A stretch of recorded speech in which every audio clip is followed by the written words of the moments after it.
যে পরিমাণের ঘোরাঘুরি হচ্ছে তাতে নিঃসন্দেহে এবছরটা ভালোই যাবে বলে মনে হচ্ছে।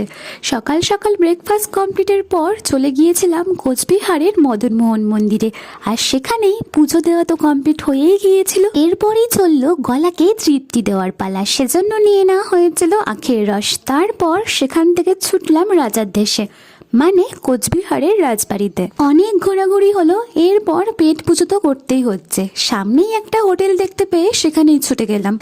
দিয়ে দেওয়া হলো একটা ভেজ থালি ফার্স্টেই। এরপরই পাপা অর্ডার করলো 2 রকমের মাছ। মাছটা বরাবরই খেতে ভালোই লাগে, তবে দুটো মাছ একসাথে খেতে আমার খুব একটা ভালো লাগে না।